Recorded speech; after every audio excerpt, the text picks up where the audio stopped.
10वीं बोर्ड परीक्षा 2024 के लिए कक्षा 10 की गणित की ये डेस्क वर्क है, इसका मॉडल पेपर नंबर 2 इस वीडियो में हम सोल्व करेंगे। ये आपके संजीव डेस्क वर्क है, उसका मॉडल पेपर नंबर 2 है। अगर आपके पास में है ये डेस्क वर्क तो आप जो इसको खोल लें और उसका जो आंसर जो है वो किस प्रकार से आपको टिक करना है वो आप इस वीडियो में समझ सकते हैं। 10वीं क्लास की जो गणित की परीक्षा है वो आपकी 27 मार्च को होने वाली है, तो इस वीडियो को शुरू से अंत तक देखना ताकि आपके 27 मार्च का जो पेपर है वो काफ़ी अच्छा हो। आइए वीडियो को शुरू करते हैं। और इस बार आपके जो पेपर आएगा भूखंड अ में पहला जो क्वेश्चन होगा उसमें आपके 15 अबसद वाले क्वेश्चन पूछे जाएंगे। तो इसका जो सबसे पहला क्वेश्चन है वो आपका पहली प्रश्नावली का ही है 144 और 198 का आपको म सप HCF ज्ञात करना है। तो यहाँ पर आपको 144 के यहाँ पे गुणनखंड करने पड़ेंगे। ठीक है, 144 के गुणनखंड, तो सबसे पहले हम भाग देंगे 2 का, जो 72 बार जाएगा, फिर 2 का भाग देंगे जो 36 बार जाएगा, फिर 2 का भाग देंगे 18 बार जाएगा, फिर 2 का भाग देंगे 9 बार, फिर 9 में 3 का जाएगा 3 बार और 3 में 3 का देंगे 1 बार। ऐसे आपको 198 का भी आपको HCF ज्ञात करने के लिए गुणनखंड करने पड़ेंगे। तो इसको हम साइड में कर लेते हैं। यहाँ पे 198 2 का भाग देंगे तो ये 9 बार जाएगा, 9 दूनी 18, और फिर वापस इसमें 2 का भाग जाएगा, 9 दूनी 18, फिर इसमें भाग जाएगा, देखो 2 का भाग नहीं जाएगा, अब जाएगा इसमें 3 का भाग जाएगा 33 बार, फिर 33 का भाग जाएगा इसमें 11 बार और 11 का भाग जाएगा 1 बार। ठीक है, 2 में 18, 2 में 18, 99, 3 का भाग 33, 3 का भाग 11, 11 में 11 का 1 बार।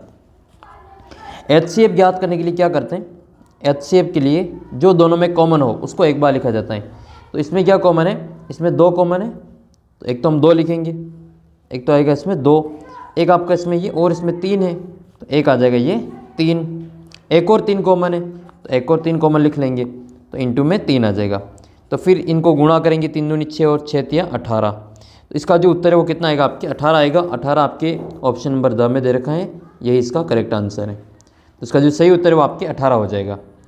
अगला क्वेश्चन आपके हैं दूसरा क्वेश्चन ये है कि आपको इनमें एक द्विघात बहुपद दे रखा है। इस द्विघात बहुपद का आपको इसमें शून्यक P और Q है, तो आपको P + Q का मान ज्ञात करना है। कुछ नहीं, आपके ये एक बहुपद है जिसके शून्यक जैसे हम अल्फा और बीटा मानते हैं, तो शून्यकों का योग अल्फा प्लस बीटा इसमें ज्ञात करना है। बस P और Q की जगह ये अल्फा और बीटा, और अल्फा प्लस बीटा की जगह पे P + Q दे रखा है।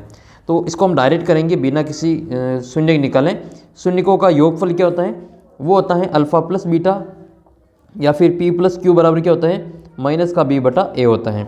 इसमें माइनस B का मान कितना, माइनस का 2, तो ये हो जाएगा माइनस का, तो आपके पहले से ही है, और B का मान माइनस में 2 है। A कितना है, AX, तो 1 हो जाएगा इसमें, तो माइनस माइनस प्लस हो जाएगा, तो प्लस के 2 इसका आंसर आएंगे। माइनस के 2 आंसर नहीं होंगे, प्लस के 2 होंगे, तो इसका उत्तर आपके बी वाला ऑप्शन ब हो जाएगा, प्लस के 2।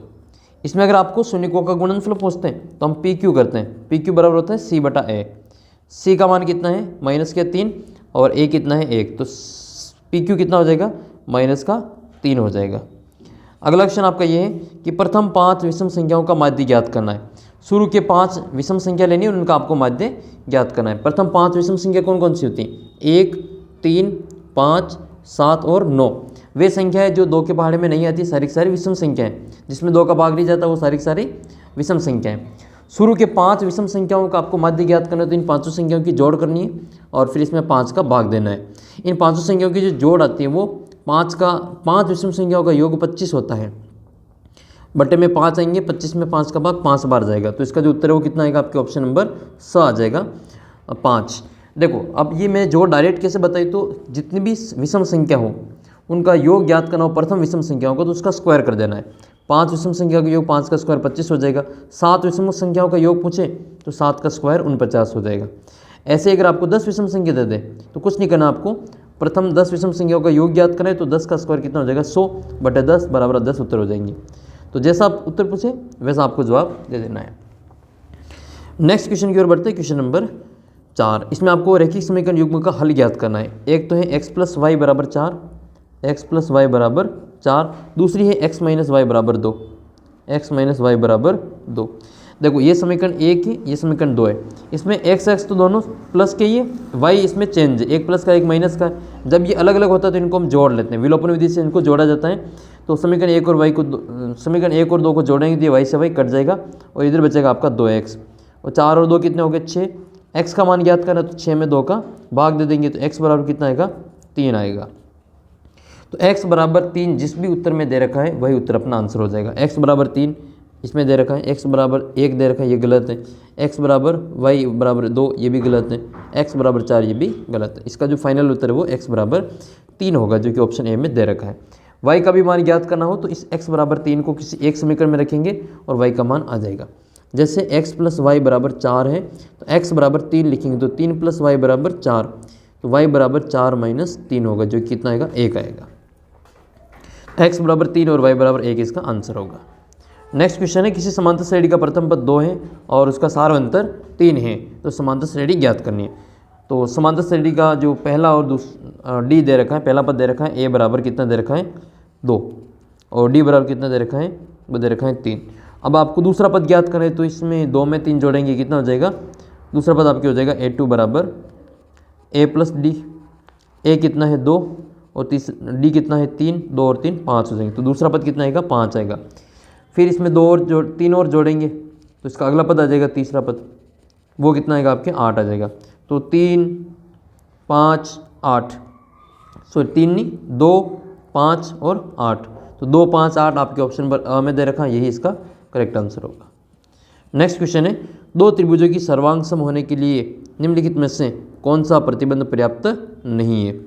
तो देखो साइड एंगल साइड तो होता है, भुजा कोण भुजा तो होता है, कोण भुजा कोण भी होता है, एंगल साइड एंगल भी होता है और तीनों साइड वाला तीनों भुजाओं वाला भी होता है, लेकिन 2 भुजा और 1 एंगल ये इसमें शामिल नहीं होता है। तो इसका जो उत्तर है वो हो जाएगा आपके ऑप्शन अ। 0,3 और -2,1 के बीच की दूरी ज्ञात करनी, तो इसमें आपको लगाना पड़ेगा दूरी सूत्र।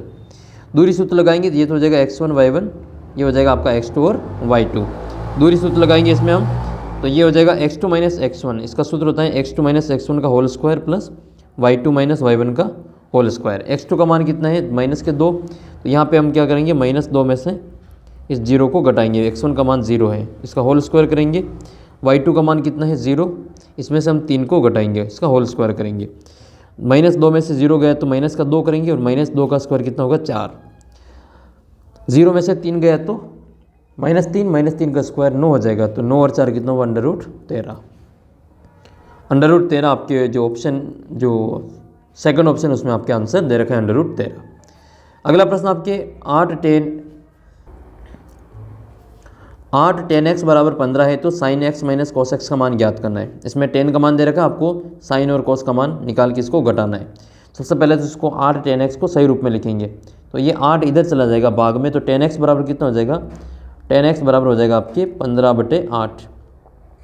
15/8। अब इसमें लंब आधार कर्ण क्या है, तो इसको हम लाल कक्का से चेक करेंगे। तो ये होता है LAL KKA, ये होता है tan लंब बटे आधार, ये तो हो जाएगा आपका लंब और ये हो जाएगा आपका आधार। लंब कितना है 15 है, आधार कितना है 8 है। आपको ज्ञात करना है साइन और कोस, तो इसमें आपको कर्ण की जरूरत पड़ेगी, तो इसमें कर्ण ज्ञात करेंगे। कर्ण का मान क्या होगा, तो कर्ण स्क्वायर बराबर होता है आधार स्क्वायर प्लस लंब स्क्वायर। आधार कितना है 8 है तो 8 का स्क्वायर करेंगे, प्लस लंब कितना है तो 15 है तो 15 का स्क्वायर करेंगे, बराबर कर्ण का स्क्वायर। 8 का स्क्वायर कितना होता है 64, तो कर्ण स्क्वायर बराबर 64 प्लस 15 का स्क्वायर 225 होता है। तो कर्ण का स्क्वायर बराबर 225 और 64 को जोड़ेंगे, ये आपके हो जाएगा 289। तो कर्ण बराबर क्या आएगा √289। 289 किसके वर्ग है 17 के, तो कर्ण बराबर कितना आएगा 17 आ जाएगा। अब आपको इसमें से ज्ञात करना है साइन थीटा का मान, तो ये हो जाएगा आपके साइन x बराबर, साइन होता है लंब बटे कर्ण, ये होता है आपका L/K, लंब बटा कर्ण। लंब का मान कितना है 15 और कर्ण का मान कितना है 17। इसी प्रकार से आपको ज्ञात करना है सेकंड वाला कोस x, ये होता है आधार बटे कर्ण। कोस x यानी कि ये हो जाएगा आपके आधार बटे कर्ण। आधार कितना दे रखा है 8 दे रखा है, कर्ण हमने ज्ञात किया 17। अब आपको क्या करना है कोस x में से साइन x में से कोस x के मान को घटाना है, ये वाला। ये देखो साइन x में से कोस x को घटाएंगे तो क्या आंसर आएगा वो बताना है। तो साइन में से हम कोस के मान को घटाएंगे, ये आएगा आपके sine x minus cos x बराबर, साइन x का मान कितना है 15/17 हो जाएगा ये, और कोस x कितना है 8/17 हो जाएगा, तो ये आएगा आपके 8/17। दोनों के एलसीएम लेके इसको हल करेंगे, 17 दोनों के एलसीएम आ जाएंगे। ऊपर क्या है, जब नीचे वाली संख्या सेम हो तो ऊपर वाले को जोड़ बाकी में वैसे वैसे लिख सकते हैं। तो ये हो जाएगा आपका 15 माइनस 8, 15 में से 8 गए तो कितने बचेंगे 7, 7/17 इसके आंसर होंगे। तो परीक्षा में भी आपको ऐसे ही सवाल सोल्व करके इसका आंसर निकालने पड़ेंगे। इसका आंसर कितना है 7/17, जो कि आपके ऑप्शन नंबर 7/17 है, मैंने 17/7 कर दिया, ये गलत है। 7/17 आपके ऑप्शन नंबर 2 में दे रखा है, तो यही इसका करेक्ट आंसर होगा। अगला क्वेश्चन देखते हैं, क्वेश्चन नंबर 9। एक 6 मीटर ऊंचे खंभे की छाया 2√3 मीटर लंबी है, तो सूर्य का 49 कोण ज्ञात करना है। ये 49 यूनियन दोनों एक के होते हैं, तो यूनियन कोण इसमें आपको ज्ञात करना है। तो सबसे पहले तो हमको इसका डायग्राम बनाना पड़ेगा। डायग्राम बना लेते हैं। ये 6 मीटर ऊंचा कोई खंभा है, ठीक है, ये 6 मीटर ऊंचा खंभा है। इसकी छाया की जो लंबाई है वो 2√3 मीटर है, ये 2√3 मीटर है। ये लिख लेंगे हम 2√3। अब आपको इसके सूर्य का यूनियन कोण ज्ञात करना है। तो ये वाला जो कोण कितना बन रहा है वो हमें बताना है। ये इसमें देखो ए बी तो है, इसमें एक खंभा है और ऐसे इसकी छाया है। आपको सी पे कितने का कोण बन रहा है वो बताना है। तो ये एक समकोण त्रिभुज है जिसमें ये इस कोण के सामने ये वाला थीटा हो जाएगा, ये हमें ज्ञात करना है। थीटा के सामने लंब होता है और ये हमारा आधार हो जाएगा। तो लंब और आधार किस में होता है, टेन थीटा में होता है। तो हम इसमें लिखेंगे टेन थीटा बराबर लंब बटे आधार। लंब का मान कितना है, ये लंब है 6 मीटर और आधार कितना है 2√3। ये 2 के बार से 6 कटेगा 3 बार, तो कितना आएगा आपके 3/√3। लेकिन अपने टेन में तो ऐसा कोई मान होता ही नहीं 3/√3। तो हम क्या करेंगे, इसमें हर का परिमेयकरण करेंगे। इसके लिए क्या करेंगे, इस √3 का हम ऊपर नीचे गुणा करेंगे। तो √3 का हम ऊपर नीचे गुणा कर लेते हैं।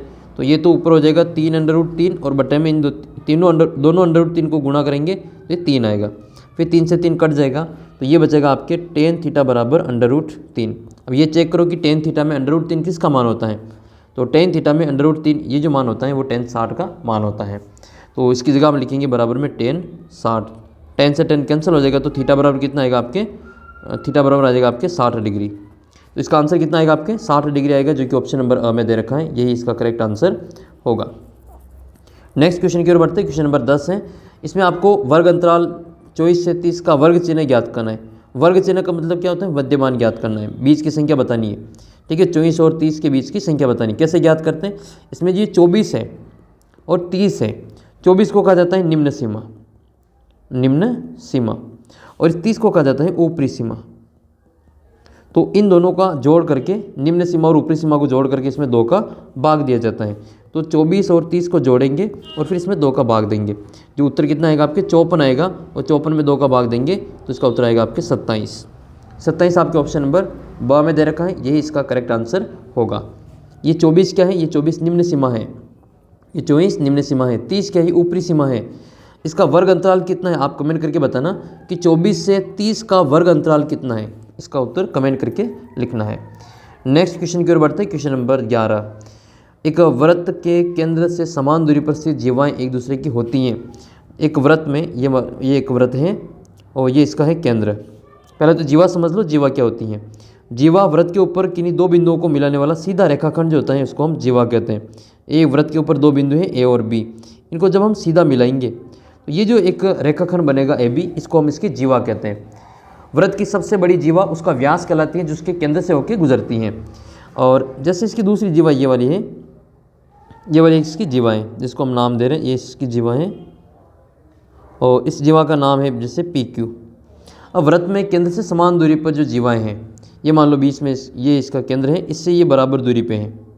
केंद्र से ये दोनों जीवाएं ए बी और पी क्यू बराबर दूरी, मान लो ये भी आर पे है और ये भी आर पे है, या ये 1 सेंटीमीटर तो ये भी 1 सेंटीमीटर है। तो जब 2 जीवाएं वृत्त के केंद्र से बराबर दूरी पर हो तो उनकी लंबाइयाँ भी क्या होती हैं, बराबर होती हैं, ठीक है। तो इसमें आपको ये ध्यान रखना है कि जब दोनों जीवाएं केंद्र से बराबर दूरी पे हों तो उनकी जीवाओं की जो लंबाई है वो भी बराबर होती हैं। तो इसमें ये ए बी बराबर क्या हो जाएगा, ए बी बराबर हो जाएगा आपका पी क्यू। 2 जीवाएं लंबाई में बराबर है तो वो केंद्र से बराबर दूरी पे होगी, जब केंद्र से बराबर दूरी पे है तो जीवाओं की लंबाई भी बराबर होगी। तो इसका उत्तर हो जाएगा आपके बराबर। अच्छा, जो व्यास होता है वो त्रिज्या में क्या संबंध होता है, व्यास और त्रिज्या में। व्यास जो होता है वो वृत्त की सबसे बड़ी जीवा होती है, ये वृत्त की सबसे बड़ी जीवा कहलाती है और ये व्यास भी कहलाता है। तो व्यास बराबर होता है वृत्त की सबसे बड़ी जीवा। इसमें कितनी त्रिज्या होती हैं, एक त्रिज्या ये होती है, दूसरी त्रिज्या ये होती है। तो इसमें 2 त्रिज्या होती है, यानी कि 2 इंटू त्रिज्या होता है। तो व्यास बराबर 2 इंटू त्रिज्या, ये संबंध याद रखना है। और त्रिज्या ज्ञात करनी हो तो इसमें व्यास में 2 का भाग दे देते हैं। तो त्रिज्या बराबर सूत्र क्या बनता है, व्यास बटे 2 बनता है, व्यास बटे 2।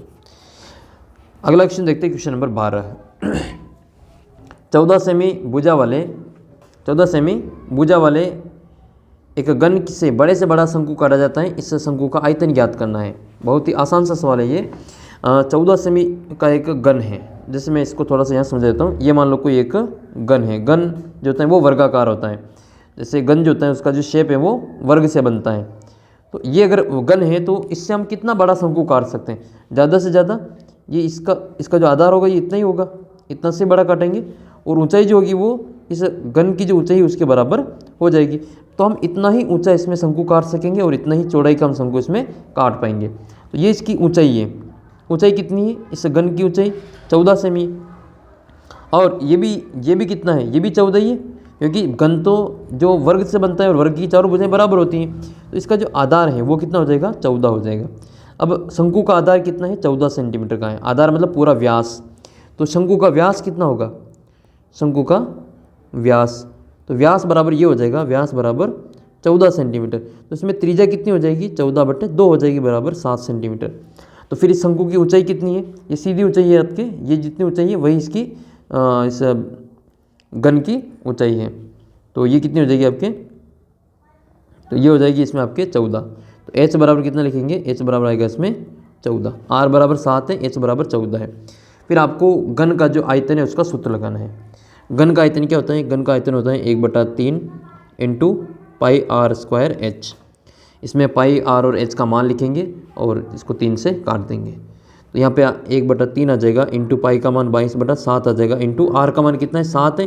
तो 7 का स्क्वायर करेंगे या फिर 7 × 7 लिखेंगे। तो इसको 7 × 7 लिख लेते हैं। इंटू एच का मान कितना है? 14 है। तो 7 के पार से ये कट जाएंगे 7, और कोई इसमें संख्या कटने वाली है नहीं। तो अब क्या करेंगे? 22 को, 7 को और 14 को गुणा करके इसमें 3 का भाग देंगे। 22 का 7 से गुणा करेंगे, 22 7 154। 154 को 14 से गुणा करके इसको 3 से भाग करना है। 14 चौक 56 का 6 हासिल के 5, 14 पंजे 70 और 5 75 के 5 हासिल के 7, 14 एकम 14 और 7 21, कितना है? 2156, और बट्टे में भाग देंगे 3 का। 3 का भाग देंगे तो ये आएगा आपके 7 बार। 3 7 21, भाग कितनी बार जाएगा इसमें? 7 बार जाएगा। फिर 5 में भाग देंगे जो 1 बार जाएगा, 2 बचेंगे, 26 हो जाएंगे, वो भाग जाएगा आपके 3 8 24। फिर 2 बचेंगे, 20 हो जाएंगे, 20 में 3 का भाग जाएगा 6 बार, ठीक है। फिर 2 बचेंगे, ठीक है, तो वापस भाग जाएगा 6 बार। तो 718.66 इसका आंसर होगा। देखो ये रहा 718.66, जो कि ऑप्शन नंबर 2 में दे रखा है, यही अपना करेक्ट आंसर है। तो ऐसे आपको पूरा सवाल को हल करके इसका आंसर निकालना है। अगला क्वेश्चन की ओर बढ़ते, क्वेश्चन नंबर 13। क्वेश्चन नंबर 13 में आपको एक वृत्त के चतुर्थांश का परिमाप ज्ञात करना है, उसकी त्रिज्या r है। तो परिमाप ज्ञात करने के लिए, यानी कि उसके चारों ओर का कितना, चतुर्थांश के चारों ओर की लंबाई आपको ज्ञात करनी है। पहले तो परिमाप समझ लो होता है क्या है। जैसे ये वर्ग है, तो वर्ग का परिमाप क्या होता है? जितनी इसकी भुजा है उस भुजा को हम क्या करना है? वर्ग का परिमाप ज्ञात करने के लिए इस भुजा को हम यहाँ पे जोड़ते हैं। ये 4 है, मान लो ये 4 है, ये भी 4 है और ये भी 4 है। तो इसका परिमाप कितना हो जाएगा? बिंदु ए से लगाकर ये वापस ए तक आएंगे, ये जितनी दूरी तय करेंगे वो इसके परिमाप के बराबर है। तो 4 4 8 4 16 12 और 4 16 हो जाएगा। या फिर इसको हम 4 × भुजा भी करते हैं, तो 4 4 16 वैसे आ जाता है। तो परिमाप का मतलब उस आकृति के बाउंड्री का लंबाई ज्ञात करनी है। गोल है तो परिधि कहते हैं और चौकोर है तो परिमाप कहते हैं। आपको क्या करना है? पहले तो इसका चतुर्थांश क्या होता है वो समझना है। तो ये एक वृत्त है, वृत्त को अगर हम 4 भागों में बांट देते हैं, ये 2 भाग हो गए, ये तो आधा वृत्त हो गया, आधा आधा वृत्त है, इसको और 2 भागों में बांटते बराबर, तो ये टोटल इसके 4 भाग हो गए। तो इसका जो एक भाग है, इसका कोई सा भी एक भाग ले लेते हैं हम, ये वाला, तो ये वाला जो भाग दिखाई दे रहा है ये इसका चतुर्थांश कहलाता है, ठीक है। ये वाला जो भाग है उसका चतुर्थांश कहलाता है। तो हमें ये वाली दूरी ज्ञात करनी है, ए बी और ये ओ वाली, ठीक है, ए ओ बी और वापस ए तक, ये वाली दूरी ज्ञात करनी है। अब ये दूरी ज्ञात करनी है, इसको हम इस प्रकार से देख लेते हैं, ये वाली दूरी आपको ज्ञात करनी है। तो यहाँ से यहाँ तक की दूरी, ए से बी तक की जो दूरी है वो इस पूरी परिधि का चौथा भाग होगा। क्यों होगा? क्योंकि इस पूरी वृत्त की परिधि में हम 4 का भाग देंगे तभी जाके ये वाला भाग आएगा। तो ये वाला भाग कैसे ज्ञात करेंगे? वृत्त की जो परिधि होती है 2πr, उसमें हम 4 का भाग देंगे। 4 का भाग क्यों दे रहे? क्योंकि इसके 4 भाग कर दिए हमने, तो ये कट जाएगा 2 के पार से, 4 2 बार, तो πr और बट्टे में 2 आएंगे। देखो पाई आर बटे में 2, ये तो इसका आंसर नहीं होगा क्योंकि हमने केवल ए से बी तक ही ज्ञात किया है। अभी हमें ओ से बी तक ज्ञात करना है और ओ से ए तक ज्ञात करना है। ये वृत्त की त्रिज्या है आर और ये भी आर है, तो आर और आर कितने हो गए 2r हो गए, तो ये तो हो जाएगा आपके 2r। और यहाँ से यहाँ तक कितना है पाई आर बटे 2 है, तो इन दोनों को जोड़ेंगे तो ये आ जाएगा आपके पाई आर बटे 2 प्लस 2r। अब इसके बटे में कुछ नहीं तो एक, इसका एलसीएम लेके जोड़ करेंगे, एलसीएम आ जाएगा इसका 2, 2 का भाग 2 में एक बार, एक को पाई आर से करेंगे तो पाई आर, प्लस 1 का भाग 2 बार, 2 में 2r से गुणा करेंगे तो 2 दूनी 4r हो जाएगा। ये इसका फाइनल आंसर आएगा। देखो पाई आर प्लस 4r अपॉन में 2, pi R plus 4r, pi R plus 4r, pi R plus 4r upon में 2 ऑप्शन नंबर द में दे रखा है। सभी क्वेश्चन के आंसर आएंगे, थोड़ा सा आपको ध्यान से सवालों को हल करना है। तो ये था आपके 13वां क्वेश्चन। क्वेश्चन नंबर 14, एक पासे को एक बार फेंका जाता है, अभाज्य संख्या प्राप्त करने की प्रायिकता बतानी है। एक बार फेंकेंगे तो कुल कितने परिणाम आएंगे 6, 1 2 3 4 5 और 6।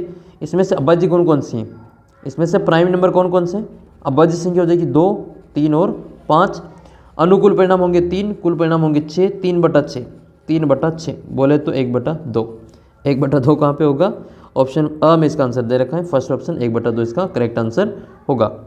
ये आपको अच्छे से ध्यान रखनी है। अभाज्य संख्या पूछ लें, इसमें से आपको सम पूछ ले तो सम क्या हो जाएगा 2 4 6 हो जाएगा, 2 4 और 6 हो जाएगा, ये भी 3/6 ही होएगा, 1/2 आएगा। इसमें से आपको विषम पूछ ले तो 1 3 और 5 होगा, ये भी 3/6 यानी कि 1/2 ही होगा। तो ऐसे आपको क्वेश्चन के आंसर निकाल लेने हैं। नेक्स्ट क्वेश्चन की ओर बढ़ते हैं। क्वेश्चन नंबर 15, यदि किसी समांतर श्रेणी का प्रथम पद 5 है, अंतिम पद 45 है, पदों का योगफल 400 हो तो पदों की संख्या कितनी होगी। जब भी पहला और अंतिम पद है तो आपको एस एन वाला डायरेक्ट वाला जो सूत्र है वो याद रखना है, एस एन का जो डायरेक्ट सूत्र है वो आपको याद रखना है। जैसे इसमें आपको यहाँ पे हल करना है, पहला पद कितना दे रखा है, ए बराबर दे रखा है आपको 5, ए बराबर कितना है 5 है, और इसमें अंतिम पद कितना है 45 है, पदों का योगफल अंतिम पद ये एल बराबर कितना है, अंतिम पद 45 है, पदों का योगफल कितना है एस एन बराबर, वो एस एन बराबर दे रखा है आपको 400। इसमें आपको एन का मान फाइंड करना है, वहाँ पर आपको एन पदों का सूत्र वहाँ पे लगाना पड़ेगा। एन पदों का सूत्र क्या होता है, ये होता है एस एन बराबर n/2 कोष्टक a प्लस एल होता है। तो a की जगह पे आपको 5 लिखना और l की जगह पे 45 और n की जगह पे ज्ञात करना है एस एन बराबर 400 है। तो 400 बराबर n/2 कोष्टक पहला पद कितना है 5 है और l कितना है 45 है, बस इसको हल करना है। ये 2 का अंदर गुणा कर देंगे तो ये 800 हो जाएगा, 800 बराबर n इंटू ये 45 और 5 कितने हो जाएंगे 50, n का मान ज्ञात करना है तो 50 का 800 में भाग दे देंगे तो ये कितना हो जाएगा n बराबर 800 और बटे में 50। इसके 0 से इसका 0 कट जाएगा और 80 में भाग देंगे 5 का, तो 16 पंजे 80 होता है, तो n का मान कितना आ जाएगा 16 आ जाएगा। हमने 80 में ये 5 का भाग दे दिया जो 16 बार गया, तो इसका जो उत्तर है वो कितना आएगा 16 आएगा, और 16 आपके ऑप्शन नंबर स में दे रखा है। तो आपको भी परीक्षा में ऐसे ही सारे प्रश्नों के उत्तर हल करना है, फिर आपको सभी प्रश्नों के उत्तर एक साथ देने हैं। ये मैं आपको फिर से कहता हूँ कि जो क्वेश्चन आपको करने हैं वो 1 से लगा के 15 तक के उत्तर सभी को आपको इस प्रकार की टेबल बना के उसके आंसर आपको दिखने हैं, लेने हैं। जैसे ये वाला जो पेपर है इसमें आपको बता देता हूँ, इसका उत्तर आपकी कितना है 16 है, तो 15वें में इसका उत्तर क्या हो जाएगा स हो जाएगा। 15वें में हम लिखेंगे स, और 14वें में क्या है अ, तो इसमें लिखना आपको अ, और 13वें क्वेश्चन में हो जाएगा आपके द। इसी प्रकार से 12वें क्वेश्चन में क्या है, 12वें में आपके द, और फिर से पहले कौन सा था 9वां था, 11वां है, तो 11वां में क्या हो जाएगा द हो जाएगा, और इससे पहले 10वां में आपके ब है। तो इस प्रकार से आपको जो पूरी टेबल है वो भर देनी है, ठीक है। जो उत्तर सही है वो उत्तर आपको इस प्रकार से पूरा करना पड़ेगा। तो थोड़ा सा ध्यान रखना है, इनको उत्तर आपको एक साथ में देना है। अगर आप इनका उत्तर अलग अलग देंगे तो हो सकता है आपके नंबर कट जाएं, या फिर कोई प्रश्न है जो चेक होने से रह जाए। कटने का मतलब ये कि कोई क्वेश्चन है जो छूट भी सकता है प्रश्न चेक होने से। तो इस प्रकार से आपको ये 15 क्वेश्चन कर लेने हैं। अगला जो क्वेश्चन है वो आपका रिक्त स्थान की पूर्ति वाला आएगा। 7 क्वेश्चन आपके रिक्त स्थान की पूर्ति के पूछे जाएंगे। तो पहला क्वेश्चन हम देख लेते हैं, जो कि आपकी 5वीं प्रश्नावली से पूछा जाएगा रिक्त स्थान वाला। समांतर श्रेणी का आपको सारवंतर ज्ञात करना है। आसान सा क्वेश्चन है। सारवंतर जब भी पूछे दूसरे नंबर की संख्या में से पहले नंबर की संख्या को घटा देना है। तो 5 में से 7 को घटाएंगे, माइनस का 2 उत्तर आएगा, यहाँ लिखेंगे माइनस के 2, और यही अपने क्या है आंसर है। अगला क्वेश्चन हल करते हैं। sin² 30 और cos² 30, sin² 3 थीटा और कोस स्क्वायर 3 थीटा का मान ज्ञात करना है। ये कुछ नहीं, कन्फ्यूज़ करने के लिए 3 थीटा दे रखा है, इसका उत्तर हमेशा 1 होता है, क्योंकि हमेशा इसका याद रखना sine square theta plus cos square theta बराबर इसका जो उत्तर है वो 1 होता है। ये 1 उत्तर कब होता है? जब थीटा का मान दोनों तरफ सेम होगा, एक तरफ साइन एक तरफ कोस होगा, दोनों के ऊपर स्क्वायर होगा और बीच में प्लस होगा, तो इसका उत्तर हमेशा कितना आएगा? 1 आएगा। अब वो कन्फ्यूजन करने के लिए तुम्हें ऐसा भी सवाल दे सकता है, sine square 31 plus cos square 31, इसका भी उत्तर कितना आएगा? 1 ही आएगा। ऐसा सवाल दे दे जैसे इसको उल्टा कर ले, कोस को पहले लिख ले और साइन को बाद में लिख ले, तो भी इसका उत्तर सेम ही आएगा। ये जैसे ये आ जाए कि cos square 41 plus sine square 41, ऐसा सवाल आ जाए तो भी इसका उत्तर 1 ही आएगा, क्योंकि ये एक सरसमीका है, इसका उत्तर हमेशा 1 आता है। तो इसका आंसर कितना लिखेंगे? इसका आंसर आएगा आपके प्लस का 1, तो यही इसका आंसर है प्लस का 1। अगला सवाल आपके शंकु का आयतन क्या होता है? तो शंकु के आयतन का तो अभी हमने सूत्र लिखा था ऊपर, तो इसका सूत्र होता है 1/3 पाई आर स्क्वायर एच, ये शंकु का आयतन होता है। शंकु के आयतन में आपको कुछ भी याद नहीं रखना है, जो बेलन का आयतन होता है उसमें 3 का भाग दे देना है। बेलन का आयतन क्या होता है? पाई आर स्क्वायर एच, इसमें आपको 1/3 से गुणा कर देना है, तो 1/3 पाई आर स्क्वायर एच ये बेलन का आयतन का तिहाई होता है, तो इसमें 3 का भाग दे देते हैं। आपको ऐसा प्रश्न पूछ लें कि बेलन के आयतन में और शंकु के आयतन में क्या संबंध है, तो उसका 1/3 होता है। जो शंकु का आयतन होता है वो बेलन के आयतन का 1/3 होता है। कैसे? आप इसका थोड़ा सा इसमें उदाहरण से भी देख लो चित्र से, कि जब हम बेलन का चित्र बनाते हैं और उसके आधार और बेलन का आधार और इसका जो शंकु का आधार है वो सेम है, मतलब जो चौड़ाई इस बेलन की है वही चौड़ाई शंकु की है, और जो ऊंचाई शंकु की है वही ऊंचाई बेलन की भी है। इससे जो शंकु बनेगा, इससे 3 शंकु बनेंगे। एक जैसे कितने शंकु बनेंगे? इसमें 3 शंकु बनेंगे। तो एक शंकु का आयतन ज्ञात करना है तो इस बेलन से ही बने हो, तो फिर हम क्या करेंगे? 3 का भाग दे देंगे इस पूरे बेलन के आयतन में, तो शंकु का आयतन आएगा 1/3 pi R square H. Next question की ओर बढ़ते हैं। इसमें आपको बहुलक ज्ञात करना है। जब भी बहुलक का नाम आए, बहुलक मतलब बहुत बार आने वाला, बहुलक का मतलब क्या होता है? बहुत बार आने वाला। इसमें बहुत बार कौन आ रहा है, मतलब ज़्यादा बार कौन आ रहा है? तो 2 कितने बार है? 1, 2 और 3 बार आ रहा है, तो 2 कितनी बार आ रहे हैं? 3 बार। फिर 4 कितनी बार है? 1 बार है, छोड़ो 4 को। और 3 कितनी बार आ रहे हैं? 3 2 बार ही आ रहे हैं, बाकी तो सब 1 बार ही है। तो इसका जो उत्तर है वो आपकी कितना हो जाएगा? बहुलक बराबर सबसे ज़्यादा बार आने वाली संख्या हो जाएगी 2 हो जाएगी। तो इसका उत्तर कितना लिखेंगे? 2 लिखेंगे। ये 2 कितनी बार आ रहे हैं वो बहुलक नहीं है, ये सबसे ज़्यादा बार कौन आ रहा है वो बहुलक है। तो 2 सबसे ज़्यादा बार आ रहा है, यही अपना आंसर है, तो इसका उत्तर लिखेंगे हम 2। अगला जो क्वेश्चन है, यदि वर्गीकृत आंकड़ों के वर्ग अंतरालों का मध्य बिंदु है और एफ इसकी संगत बारंबारता है, तो एक्स बार अगर माध्य है तो sigma F X minus X bar का जो मान है वो कितना हो जाएगा? 0 हो जाएगा। इसका उत्तर कितना आता है? 0 होता है। इसको थोड़ा सा आप याद रख लेना, इसका उत्तर 0 आता है। नेक्स्ट है, एक घंटे में घंटे की सुई द्वारा 1 घंटे में घंटे की सुई द्वारा घुमाया गया कोण कितना होता है? तो घंटे की सुई 1 घंटे में कितने डिग्री का कोण बनाएगी वो आपको बताना है। तो देखो, ये एक घड़ी है जो 12 से लगा के ये 3, 6 और ये 9 लिखे हुए। अब घंटे की सुई आपको ये बताना है कि 1 घंटे में कितने का कोण बनाती है। तो इस घड़ी में घंटे की सुई आपको ये बताना है कि कुल कितने का कोण बनाती है। तो कुल तो कोण होता है वो 360 होता है। अब 360 होता है तो आपको बताना है कि 1 घंटे में कितने का कोण बनाती है। तो ये पूरा चक्कर लगाने में कितने घंटे लगते हैं? इसको 12 घंटे लगते हैं। पूरा चक्कर लगाने में घंटे की सुई को 12 घंटे लगते हैं। इसमें हम भाग दे देंगे 12 का, तो 12 का भाग इसमें 36 में कितनी बार जाएगा? 12 का भाग 36 में जाएगा 3 बार, यानी कि 30 डिग्री आ जाएगा। आंसर कितना आएगा इसका? 30 डिग्री। ठीक है, इसका उत्तर लिखेंगे हम 30 डिग्री। अच्छा, ये बताना कि जो मिनट की सुई होती है वो 1 मिनट में कितने का कोण बनाती है। घंटे की सुई 1 घंटे में 30 डिग्री का कोण बना रही है, तो मिनट की सुई 1 मिनट में कितने डिग्री का कोण बनाती है वो आपको बताना है कमेंट करके। नेक्स्ट क्वेश्चन की ओर बढ़ते हैं कि एक निश्चित घटना की प्रायिकता क्या होती है। तो जो रिजल्ट पहले से ही पता हो तो उसकी प्रायिकता हमेशा 1 होती है, तो इसका उत्तर लिखेंगे हम 1।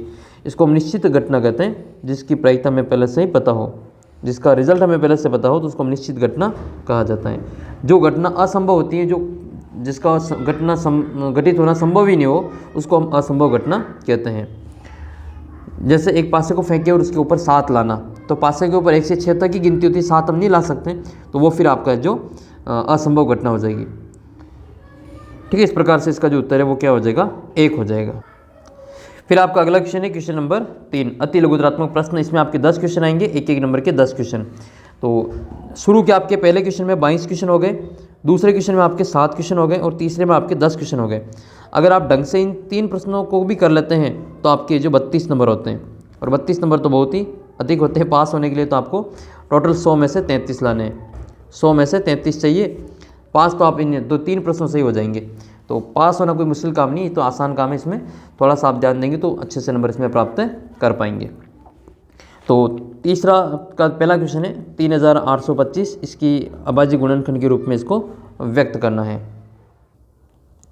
तो सबसे पहले हम क्या करेंगे, इनका गुणनखंड करेंगे। ये दे रखा है 3825। इसमें सबसे पहले 2 का भाग तो जाएगा नहीं, हम भाग देंगे इसमें 3 का। 3 का क्यों जाएगा नहीं, जाएगा वो चेक करते हैं। तो 3 और 8 जोड़ेंगे तो 11 हो जाएगा, 11 और 2 13 हो जाएगा, और 13 और 5 18 होता है, और 18 में 3 का भाग जाता है, इसलिए इस संख्या में भी 3 का भाग जाएगा। 3 का भाग 3 में 1 बार जाएगा, 8 में 2 बार जाएगा, 2 बचेंगे 22 हो जाएगा। 22 में 3 का भाग जाएगा आपके 7 बार, फिर 1 बचेगा 15 हो जाएंगे, 15 में 3 का भाग 5 बार जाएगा, 1275 हो जाएंगे, फिर 3 का भाग देंगे। तो ये 12 इसमें वापस जोड़ करेंगे तो आपकी ये हो रही है 5 12 13 14 और 15 हो रहे, तो 3 का भाग जाएगा 4 बार, फिर 2 बार और फिर 5 बार।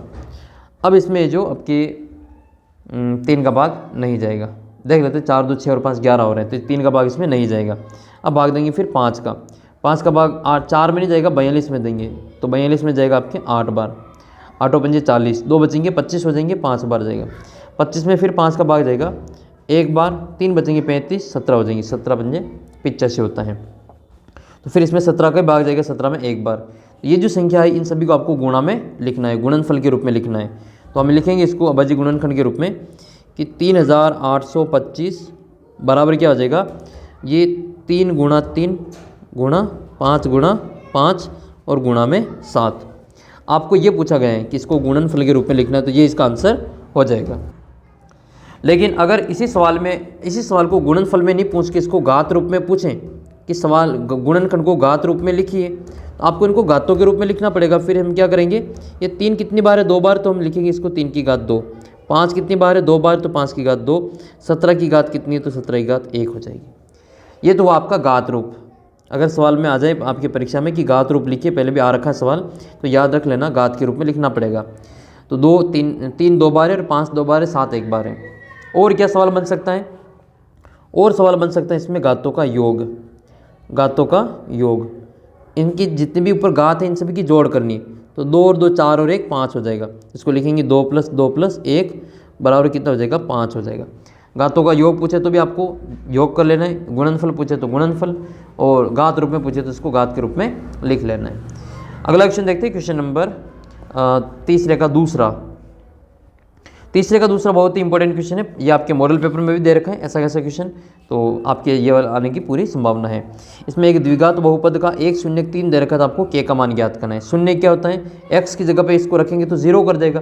तो ये वाला जो बहुपद है x² + 3x + k, ये बहुपद है। इसका 1 0 क्या दे रखा है आपके, x बराबर आपको 3 दे रखा है। तो जहाँ पर हम 3 रखेंगे तो इसका उत्तर कितना हो जाएगा, 0 हो जाएगा। ठीक है, तो x बराबर 3 रखने पर x बराबर 3 लिखेंगे तो ये हो जाएगा आपका 3 का स्क्वायर प्लस 3 × 3 प्लस में k और बराबर में 0। बराबर में 0 इसलिए लिख रहे हैं क्योंकि इसका शून्य के, और शून्य x का मान 3 रखने पर इसको 0 कर देगा बराबर में। तो 3 का स्क्वायर 9 होता है, प्लस 3 तिया गुणा करेंगे तो 9 आएगा, और प्लस में k है और बराबर में 0 है। 9 और 9 जोड़ेंगे तो 18 होते हैं, और प्लस में k और बराबर में 0। k का मान ज्ञात करना है तो 18 को यहाँ से हटाएंगे, इधर की 18 प्लस में इधर जाएगा तो माइनस में हो जाएगा। तो k बराबर आएगा आपके -18। ये अपने क्या है, आंसर है। नेक्स्ट क्वेश्चन की ओर बढ़ते हैं, क्वेश्चन नंबर 3। आसान सा क्वेश्चन है, आपको एक बीजगणित के रूप में इस सवाल को व्यक्त करना है।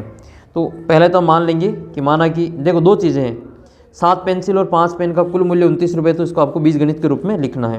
तो पहले तो हम 2 चीज़ें हैं, तो एक को x मानेंगे, दूसरे को y मान लेंगे। तो हम इसमें लिखेंगे कि माना कि पेंसिल का मूल्य x रुपये है, पेंसिल का जो मूल्य है वो x रुपये है। पेंसिल का मूल्य बराबर x रुपये और पेन का जो मूल्य है वो कितना है, y रुपये है, y रुपये।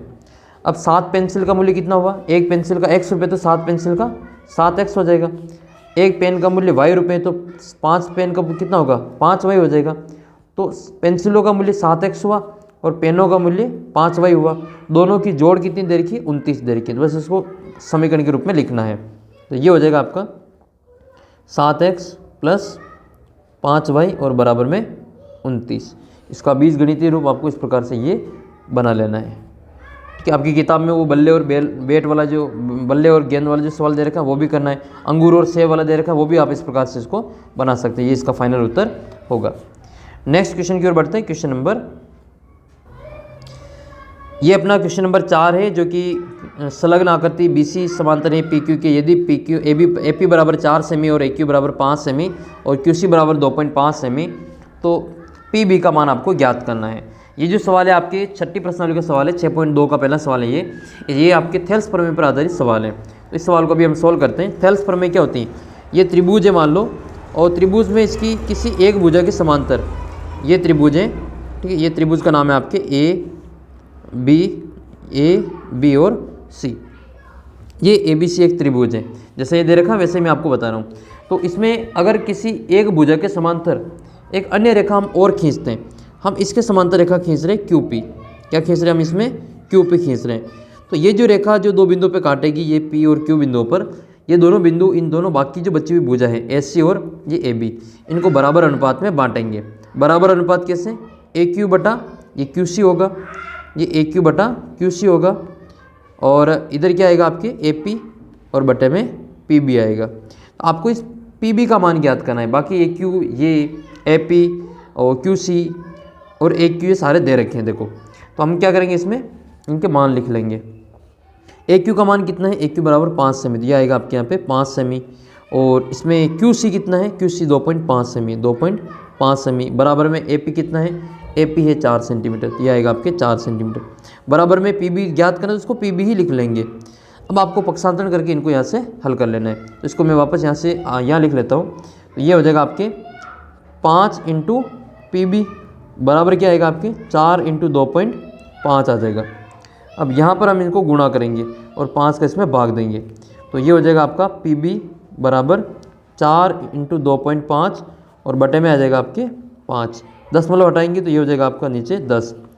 ये 10 और 25 जो है इनको हम 5 के बार से काट लेते हैं। तो 5 एकम 5 कट जाएगा और 25 कटेंगे आपके 5 बार। फिर 5 के पारे से 5 कटेगा एक बार और 10 कटेंगे 2 बार। 2 के पारे से 2 कटेंगे एक बार और 4 कटेंगे 2 बार। तो फाइनली जो बचेगा ऊपर वो इसका आंसर कितना बचेगा, PB बराबर आपके हो जाएगा इसमें 2 सेंटीमीटर। तो 2 सेंटीमीटर इसका उत्तर आएगा। 6.2 का सवाल है ये, उसमें आप देख लेना पहला सवाल ये वहीं से ये दिया गया है, बस संख्या इन्होंने चेंज कर रखी है। अगला जो क्वेश्चन है वो 5वां क्वेश्चन है। इस बिंदु की x अक्ष से दूरी ज्ञात करनी। जब भी ऐसा x अक्ष से दूरी y अक्ष से दूरी आ जाए आपको कुछ नहीं करना है।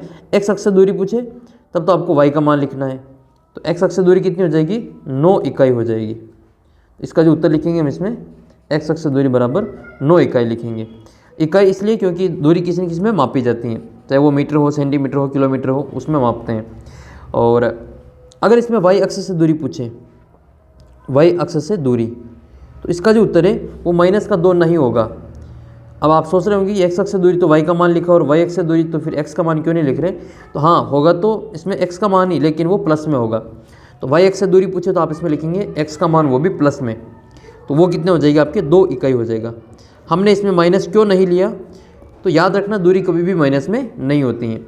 आपने रोड पे जो वो किलोमीटर की जो खंभे होते हैं या मीटर वो लगे होते हैं निशान, वहाँ पर देखा होगा कि कभी भी वहाँ पे ऐसा नहीं लिखा होगा कि जयपुर माइनस के 110 किलोमीटर, ऐसा आपने कहीं लिखा हुआ नहीं देखा होगा। माइनस में कहीं लिखा होगा तो इसका मतलब वो हमारा बहुत पीछे रह गया है, 110 किलोमीटर हम जयपुर से आगे निकल गए। और ये प्लस में लिखा हुआ इसका मतलब जयपुर अपने से 110 किलोमीटर आगे हैं। तो कभी भी दूरी माइनस में नहीं होती हैं। तो इसका जो उत्तर है वो 9 इकाई हो जाएगा। और इसी सवाल में अगर y एक्सिस से दूरी पूछे तो आपको कितना करना है, वो 2 इकाई करना है, प्लस में लिखना है। तो आपको ये चीज़ ध्यान रखनी है। इसके अलावा एक क्वेश्चन मैं पूछता हूँ आपको, मूल बिंदु का निर्देशांक क्या होता है वो कमेंट करके बताना है। मूल बिंदु के निर्देशांक। मूल बिंदु के निर्देशांक, इसका उत्तर आप कमेंट करके बताएंगे। नेक्स्ट क्वेश्चन की ओर बढ़ते हैं। क्वेश्चन नंबर 6, इसमें आपको दे रखा है गोले का संपूर्ण पृष्ठीय क्षेत्रफल 36 है, इसकी त्रिज्या ज्ञात करनी है। तो गोले का संपूर्ण पृष्ठीय क्षेत्रफल जो दे रखा है वो हम लिखेंगे, इसमें जो दे रखा है उसको लिखेंगे गोले का संपूर्ण पृष्ठीय क्षेत्रफल। वो कितना दे रखा है आपको, वो 36 दे रखा है, तो बराबर में लिखेंगे 36। हमें इसमें त्रिज्या r ज्ञात करनी है, तो इसमें हम इसका संपूर्ण पृष्ठीय क्षेत्रफल का सूत्र लगाएंगे। वो क्या होता है, 4 पाई r² बराबर, ये भी इसका गोले का पृष्ठीय क्षेत्रफल है और 36 भी इसका पृष्ठीय क्षेत्रफल है, दोनों को बराबर कर देंगे।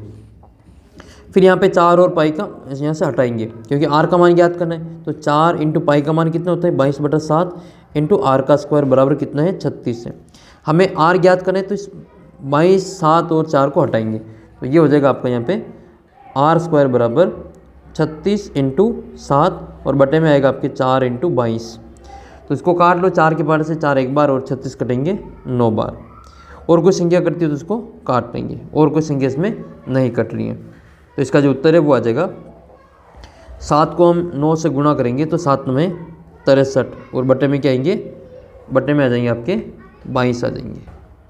ठीक है, ये r² बराबर है। अगर हमें r ज्ञात करना है तो इसका स्क्वायर हटाएंगे, तो ये हो जाएगा आपका अंडर रूट में 63/22। ये इसके क्या हो जाएंगे, आंसर होंगे। अगला क्वेश्चन आपका ये क्वेश्चन नंबर 7 है कि एक शंकु और एक बेलन का आधार और ऊंचाइयाँ बराबर है।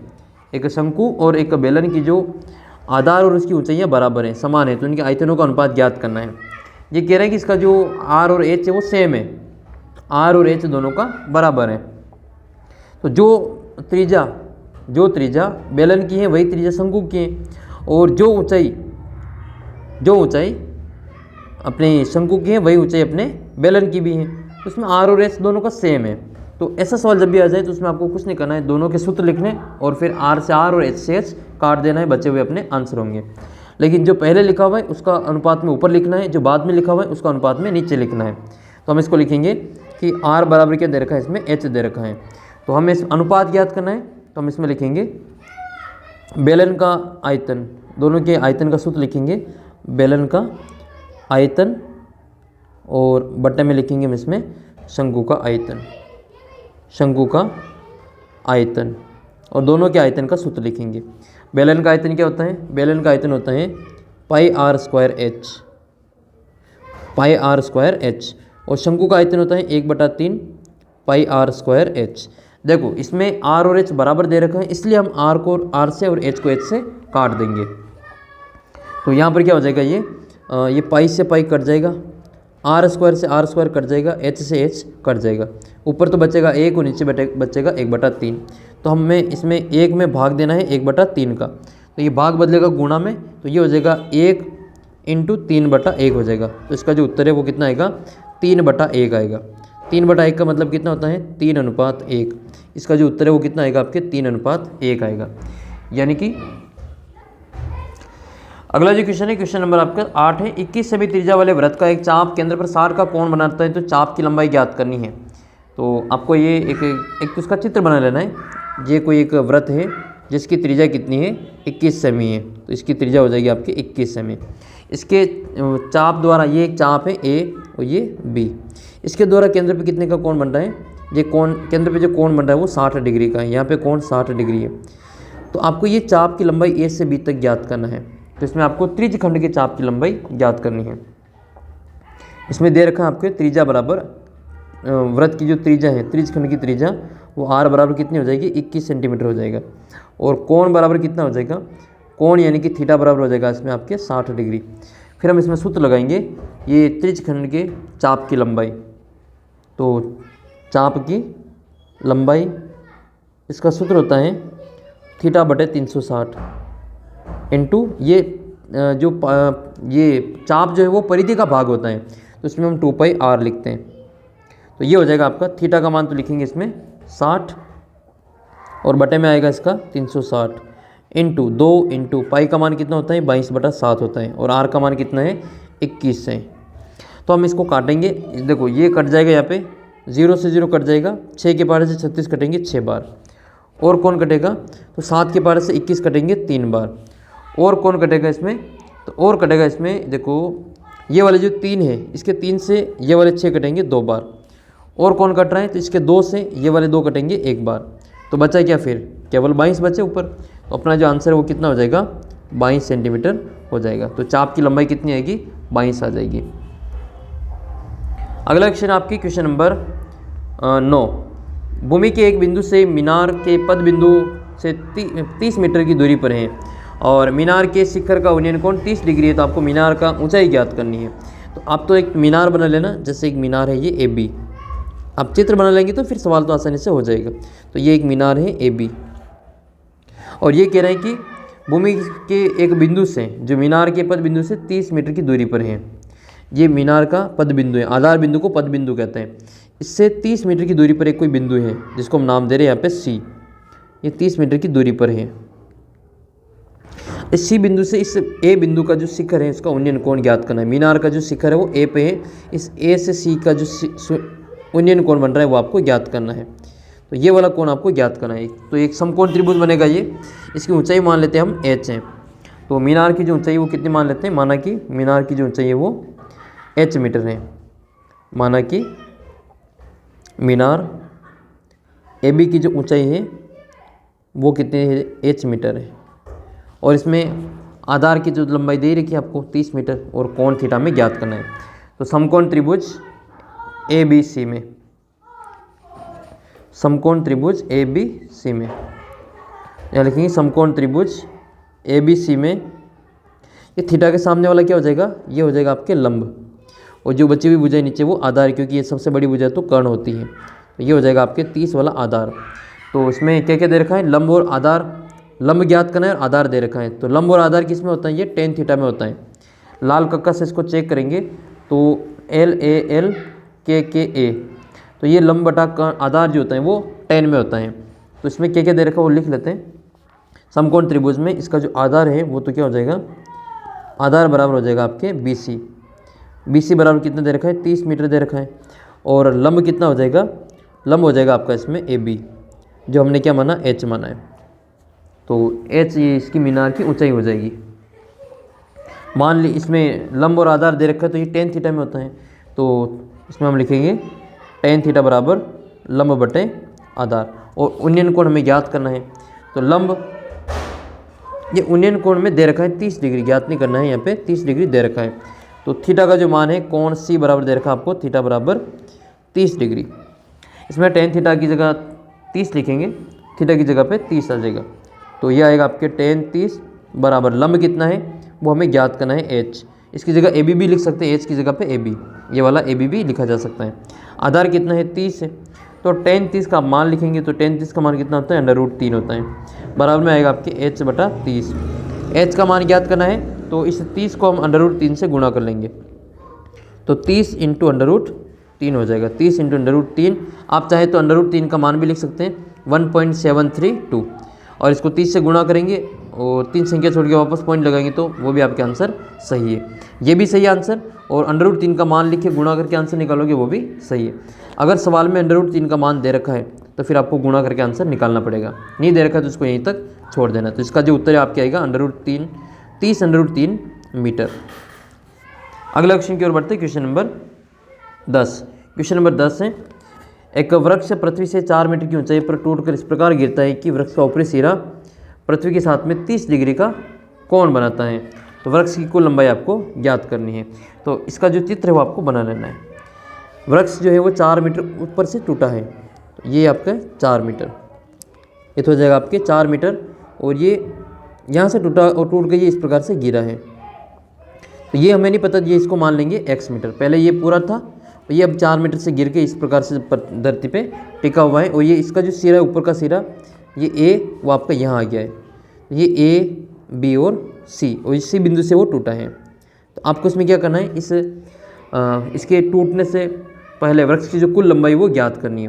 तो ये जैसे मान लो एक वृक्ष है AB और ये C बिंदु से टूटा है, तो आपको ये BC तो पता है ये 4 है, ये नहीं पता इसमें AC, तो पहले हम AC का मान ज्ञात करेंगे, जो भी आएगा उसमें 4 जोड़ देंगे, वृक्ष की कुल लंबाई आ जाएगी। ये कोण कितने का बना रखा है, ये 30 डिग्री का बना रखा है। तो इसमें कोण के सामने क्या होता है, लंब होता है, और ये इसका आधार होता है, ये इसका कर्ण होता है। तो लंब और कर्ण ये किस में होता है, लाल कक्का से चेक करेंगे तो ये आपके साइन में आता है, लाल कक्का से इसको चेक करेंगे तो ये आपके आता है साइन में। तो लंब बटा कर्ण ये किस में आता है, साइन में आता है। तो इसको लिखेंगे हम इसमें कि माना कि टूटने के बाद में जो वृक्ष है इसकी लंबाई कितनी है, टूटा जो है 4 मीटर ऊपर से टूटा है तो BC बराबर तो 4 होगा और CA बराबर कितना होगा, वो x मीटर है। तो ऐसे बराबर तो हो जाएगा, हम इसमें x मीटर मान लेंगे और BC बराबर कितना है, ये BC बराबर आपका ये 4 मीटर। और कोण में दे रखा है इसमें, कोण थीटा बराबर कितना दे रखा है, ये आपकी दे रखा है 30 डिग्री। तो फिर इसमें लगाएंगे हम वही लंब और आधार किस, कर्ण और लंब किस में होता है, वो साइन थीटा में होता है। तो इसको लिखेंगे हम इसमें साइन थीटा बराबर लंब बटा कर्ण। साइन थीटा की जगह लिखेंगे 30 बराबर लंब का मान कितना है, वो है आपके 4 और कर्ण कितना है x। साइन 30 का मान कितना होता है, साइन 30 का मान होता है 1/2 बराबर 4/x। x का मान ज्ञात करना है तो इसको क्रॉस गुणा कर देंगे तो x बराबर हो जाएगा आपके 4 × 2, x बराबर 4 × 2। x का मान कितना आया, 4 दूनी 8 आ गया। अब 8 तो ये टूटा हुआ भाग है, ये वाला भाग इसमें 8 है। तो इससे पहले तो ये 4 मीटर से ऊपर टूटा है, तो 4 तो ये और 8 ये टोटल कितना हो जाएगा, 12 हो जाएगा। तो इसमें कुल लंबाई कितनी हो जाएगी, वृक्ष की कुल लंबाई, वृक्ष की कुल लंबाई, तो वृक्ष की कुल लंबाई हो जाएगी आपके, वो है आपके BC प्लस SC। BC का मान कितना है, 4 है और SC का मान कितना है, 8 है। टोटल कितना हो जाएगा, 12 मीटर हो जाएगा। तो ऐसे आपको हर सवाल के जो उत्तर है वो निकालने हैं। अब आपको इसमें मैंने जो क्वेश्चन नंबर 3 के जो 10वां क्वेश्चन है वहाँ तक करवा दिया। बाकी का जो आगे का पार्ट है खंड ब से लगा के आगे तक की जो क्वेश्चन है, 4 से लगाकर 23 तक के जो क्वेश्चन है वो आपको इसके अगले वीडियो में मिल जाएंगे, अगले पार्ट में।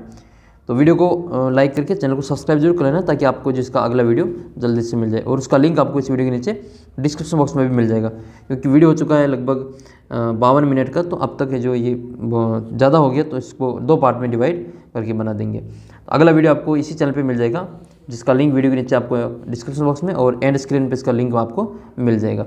चैनल को सब्सक्राइब करके अपना जो एंड्रॉइड ऐप है इसको डाउनलोड जरूर कर लेना, क्योंकि यहाँ पर आप जो टेस्ट वगैरह भी दे सकते हैं बिल्कुल फ्री में। और ये अपने व्हाट्सअप नंबर है, आपको मैथ्स में किसी भी सवाल में प्रॉब्लम है तो इसका फोटो खींचकर इस नंबर में भेज देना ताकि उसका सॉल्यूशन आपको वीडियो के रूप में भेजा जा सके। तो ये था आपके model paper number 2 question number 1 से लगाकर 1, 2 और 3। पहले के 15 क्वेश्चन है, दूसरे के 7 है और तीसरे के 10 क्वेश्चन है। टोटल 32 नंबर का मैटर हमने तैयार कर लिया है। आगे के जो क्वेश्चन है वो आपको इसी प्रकार से और करवाए जाएंगे। चैनल को सब्सक्राइब जरूर कर लेना और ये वीडियो आपको कैसा लगा कमेंट करके ज़रूर बताना। मिलते हैं आपको अगले वीडियो में, तब तक जय हिंद जय भारत।